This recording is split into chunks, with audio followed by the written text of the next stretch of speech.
Hey there, Sharon Horne-Ellstrom here. You can call me Pajama Grandma, my cozy cover-up stuff. Today is day 343, I believe, of our What You Up To Now. Just journaling and keeping kind of an ongoing diatribe or discussion about what I'm doing, what I'm working on as I transition from the brick and mortar offline world of real businesses and corporations into the online world of business. And it is a transition. It is a process. And it's taken me a long time to figure out the process of what works and what doesn't work. And, you know, shame on me, but it's just like anything else. It's a learning curve. We don't stop or prevent a child from learning to walk it when they're starting to walk. They fall down, they struggle, they have challenges. But pretty soon they get their balance, they get their equilibrium. And before we know it, they're running all over the house from place to place because we've let them go through the process. And this is my process. This is the process that I have needed to go through to get the results that I want. Now, the process is, there's a core basic framework of process that works for everyone, but how we actually apply and get to that framework and get to that process is different for each of us. And we all have our own journey with that. We all have our own path. And some days it's super frustrating and we want to quit. And other days things just kind of fall into place like clockwork.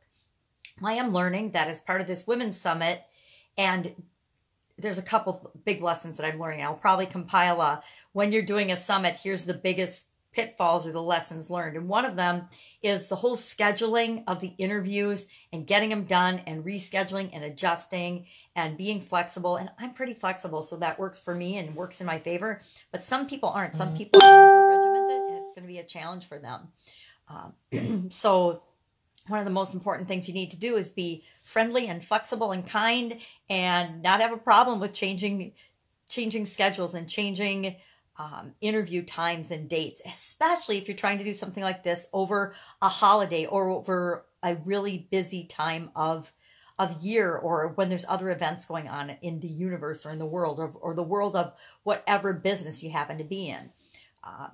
I specifically wanted to launch this in January, so it's my choice to do it over the holiday and make it a little bit more difficult to schedule and do, but that's okay. I chose it, so I would never complain about it. I've just observed that and I expected it, that it's going to be a lot of back and forth, and that's why I didn't just put up a scheduler or a calendar. Now, I might for future summits, but what I like to do is I actually like to get the person that I'm interviewing's information back so I can take a peek at it before I interview them, so that I have some clue about what I'm interviewing them about. I know some of the women that I'm interviewing really, really well. I've known them for like 9 or 10 years, and others I've just met, I haven't even met. I just did one the other day where I hadn't even met the lady. She's from Australia, and I had never met her. I just met her online. And so the first time I got to interact with her was on this interview. I mean, we'd gone back and forth with some communications, written communications, but I'd never actually met or seen her, which is why I prefer to do all of my interviews as videos, video interactions, because I want to see the person I'm talking to or asking questions of. I know half the time I look like an idiot just sitting there, not saying anything. I just ask a question and then I sit and I listen. And I'm sure people are like, okay, well, Sharon's got like this stone face. She doesn't do anything for half an hour while this person answers a question. And that's okay, because it's not about me. It's about getting the information that can help you out of the person that I'm interviewing. So working on that. I'm also I'm actually doing some planning for 2019. I know, since I left corporate America, I really haven't been a huge planner or a huge budgeter or a huge frameworker. I always just look at the big end goal of where I want to go, and then I move toward that step by step every day. But I haven't actually, until this year, sat down and said, okay, and part of why I'm doing it is because of the women's summits. I want to map out for the women's summits who, what, where, when, why, and how everything has to happen.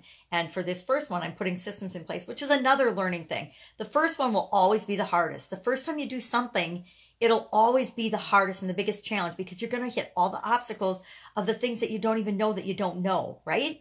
But as you figure them out, and as I figure them out, I put systems in place to deal with it the next time. So for example, the scheduling back and forth to do the interviews, as I get busier and busier, it's going to be harder for me to pull out my time to do the summits going forward. Right now, I've purposefully opened up my calendar and made it super flexible.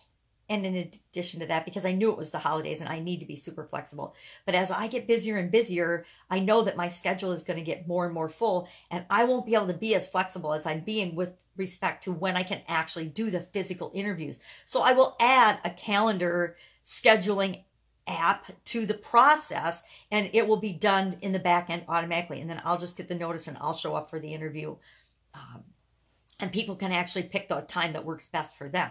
But as I do that, moving forward, I'm rescheduling and doing that a lot for this particular summit. But the summits going forward, I won't be able to do that. If you set up an interview time and you miss your interview time, you might not be in the summit, because that's just how it goes. As we get busier and busier and there's more and more demands on our time, we have to be a little bit more selfish with our time.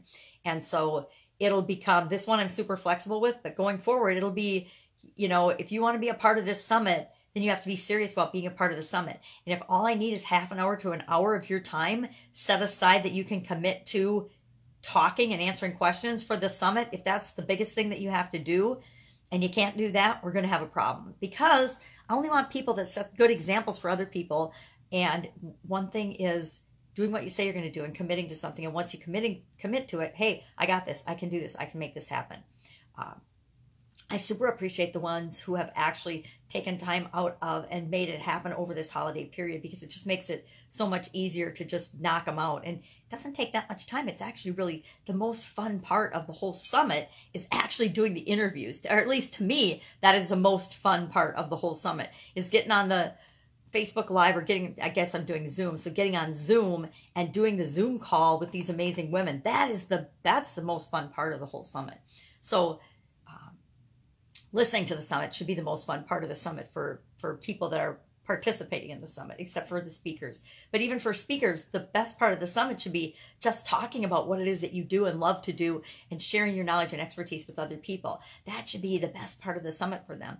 And then, you got to get me your asset. You got to give me your picture. I need a picture of you. It shouldn't be hard to get me a picture of you. It shouldn't be hard to get me a link to your freebie thing, because that'll be easy too.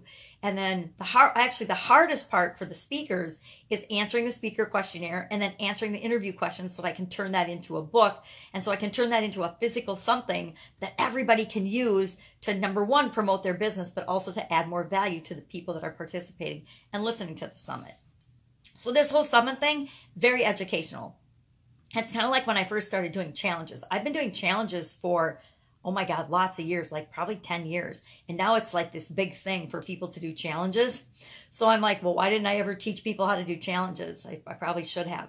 But I think I'm going to do a little differently with the summit. I am sharing, and if you watch my videos, if you watch these, you're seeing exactly what I'm doing for the summit and how I'm doing it. And I haven't really gotten into the nuts and bolts of it yet, as far as building the promotional materials and building the actual funnel, or how we'll deliver the summit online. But I will get into that, and I will share all of that here. So I'll actually probably do some Facebook Lives on exactly how I do that and set that up, because I think those are really valuable. I don't think people realize how valuable those things are, but I think I've learned the most from sitting and watching and going through step-by-step and pausing videos of the technical things that people do, because then I don't have to figure it all out and learn it all myself. I can just go step by step by step and stop and start and stop and start and get done exactly what they're doing, because they show me step by step.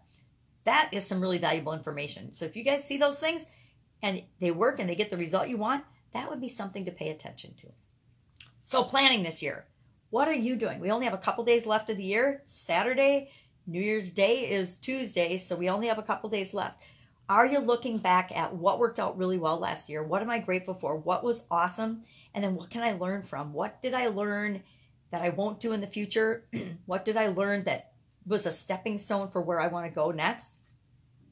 Are you paying attention to those things? I usually spend like the last 4 or 5 days of the year, not just the last day of the year, thinking about and going over these things as I'm planning and setting things in motion for next year.